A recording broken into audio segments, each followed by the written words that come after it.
नमस्कार। मैं Dubey master mission defence academy के यूट्यूब चैनल पर आपका स्वागत करता हूं। आज क्लास शुरू करते हैं। गुप्त काल के सबसे बड़े गणितज्ञ कौन थे? तो गुप्त काल के सबसे बड़े गणितज्ञ जो थे वो आर्यभट्ट। वो थे आर्यभट्ट, जिनके नाम पर हमने अपना पहला उपग्रह भेजा था अंतरिक्ष में, और आर्यभट्ट 1975 में, जो हमारे गुप्त काल के सबसे बड़े गणितज्ञ थे। चौसा का युद्ध में हुमायूं को किसने पराजित किया था? शेरशाह सूरी ने। शेरशाह सूरी ने पराजित किया था 1539 में। और उसके बाद फिर कनौज और बिलग्राम के युद्ध, कनौज और बिलग्राम के युद्ध में भी हुमायूं को शेरशाह सूरी ने हराया था 1540 में। 39 में चौसा के युद्ध में और 40 में बिलग्राम कनौज के युद्ध में शेरशाह सूरी ने हराया था हुमायूं को। अकबर का जन्म हुआ था अमरकोट में 1542 में। अकबर का जन्म हुआ था 1542 में अमरकोट में। अकबर का पापा का नाम हुमायूं था, पिता का नाम हुमायूं था और इसके बेटे का नाम जहांगीर था। अकबर के बेटे का नाम जहांगीर था। भारतीय इतिहास के अनपढ़ शासक, निरक्षर शासकों में गिनती की जाती है अकबर को। इसकी अकबर की मम्मी का नाम जो है, माता का नाम था हमीदा बानो। हमीदा बानो। साइमन कमीशन भारत कब आया? तो साइमन कमीशन आया था 1928 में। साइमन कमीशन को भारतीयों ने विरोध किया था क्योंकि इसमें कोई भी भारतीय नहीं था। साइमन कमीशन भारत में राजनीतिक और सामाजिक सुधारों की जानकारी के लिए आया था। राजनीतिक और सामाजिक सुधारों की जानकारी के लिए आया था 1928 में। आईने अकबरी की रचना किया था अबुल फजल। आईने अकबरी की रचना किया था अबुल फजल ने। और अकबरनामा की भी रचना किया था अबुल फजल ने। अकबरनामा की भी रचना किया था अबुल फजल ने। बंगाल में स्थायी बंदोबस्त किसने शुरू किया? तो बंगाल में स्थायी बंदोबस्त शुरू किया था लॉर्ड कॉर्नवालिस ने। लॉर्ड कॉर्नवालिस ने। भारतीय रेलवे का जनक कहते हैं लॉर्ड डलहौजी को। भारतीय रेलवे का जनक कहते हैं लॉर्ड डलहौजी को। 1857 के प्रथम स्वतंत्रता संग्राम की शुरुआत हुई थी 10 मई 1857 को मेरठ से। 10 मई 1857 को मेरठ से। 1857 की क्रांति का चिन्ह क्या था? तो 1857 क्रांति था कमल और चपाती। कमल एवं चपाती। भारत में प्रथम जनगणना कब हुई थी? तो भारत में प्रथम जनगणना हुई थी 1872 में। 1872 में। तथा परमानेंट स्थायी जनगणना शुरू हुई, रेगुलर जनगणना शुरू हुई थी 1881 से।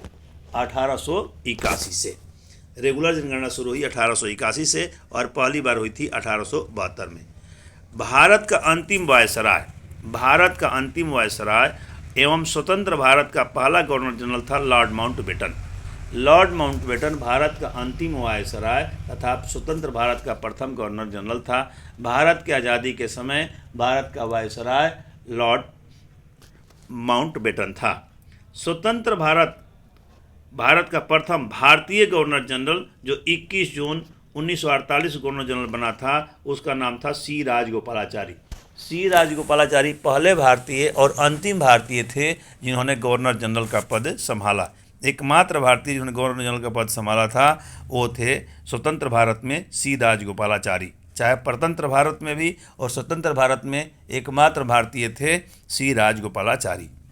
ब्रह्म समाज की स्थापना किसने किया? तो ब्रह्म समाज की स्थापना किया था राजा राम मोहन राय ने 1828 में। 1828 में। आर्य समाज की स्थापना किसने किया? तो आर्य समाज की स्थापना किया था स्वामी दयानंद सरस्वती ने। स्वामी दयानंद सरस्वती ने किया था 1875 में। 1875 में। रामकृष्ण मिशन की स्थापना, रामकृष्ण मिशन की स्थापना किया था स्वामी विवेकानंद ने 1897 में। 1897 में। Servant of India society, servant of India society का स्थापना किसने किया था? तो गोपाल कृष्ण गोखले। गोपाल कृष्ण गोखले ने किया था 1905 में। 1905 में। फॉरवर्ड ब्लॉक की स्थापना किसने किया था? तो फॉरवर्ड ब्लॉक की स्थापना किया था सुभाष चंद्र बोस ने। फॉरवर्ड ब्लॉक की स्थापना किया था सुभाष चंद्र बोस ने 1939 में। 1939 में। महात्मा गांधी का पहला आंदोलन कौन सा था? तो महात्मा गांधी का पहला आंदोलन था चंपारण सत्याग्रह। चंपारण सत्याग्रह 1917। खिलाफत आंदोलन किसने चलाया? तो खिलाफत आंदोलन चलाया था 1919-1920 में शौकत अली और मोहम्मद अली ने। 1919-1920 में शौकत अली मोहम्मद अली। अकबर के दरबार में कौन कौन से नवरत्न शामिल थे? तो अकबर के नवरत्न जो है, अकबर ने अपना नवरत्न बनाया था, उसमें थे बीरबल,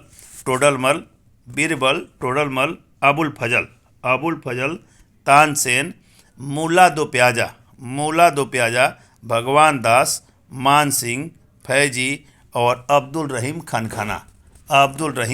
खान खाना। ये थे अकबर के नवरत्न में। अब जो है साइंस के प्रश्न।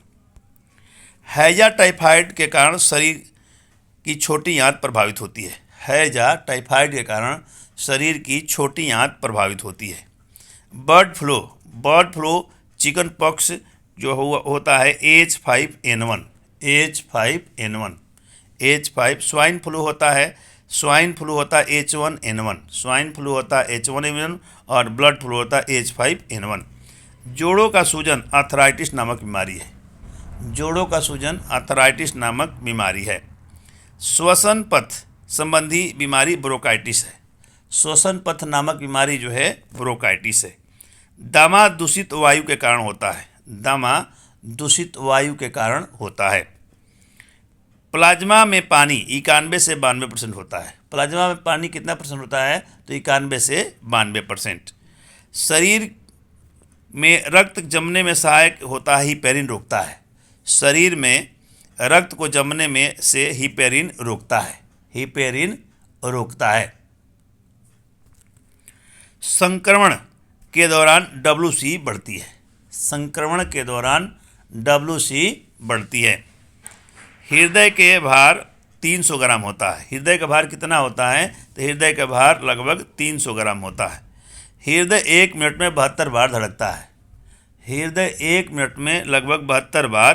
है। रक्त दाब मापने का यंत्र है सफीगो मैनोमीटर।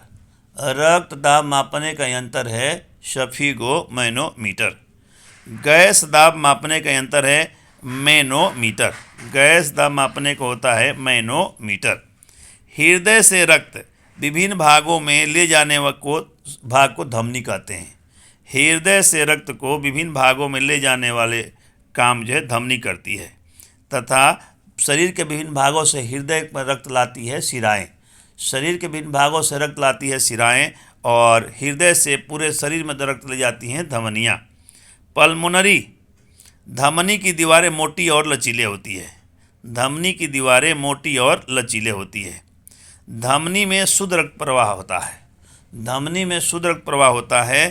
तथा शिराओं में अशुद्ध रक्त प्रवाहित होता है।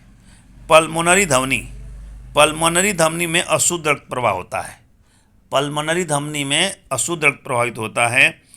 रक्त शुद्ध करने का काम गुर्दा किडनी में होता है। किडनी कहें या गुर्दे में होता है। किडनी फेल होने पर डायलिसिस किया जाता है। पेनिसिलिन की खोज अलेक्जेंडर फ्लेमिंग ने किया था। पेनिसिलिन की खोज किसने किया था? तो अलेक्जेंडर फ्लेमिंग ने किया था। इंसुलिन हार्मोन अग्नाशय से स्रावित होता है। इंसुलिन कहाँ से स्रावित होता है? तो इंसुलिन स्रावित होता है अग्नाशय से। आज क्लास समाप्त करते हैं, फिर मिलेंगे नेक्स्ट क्लास में। जय हिंद।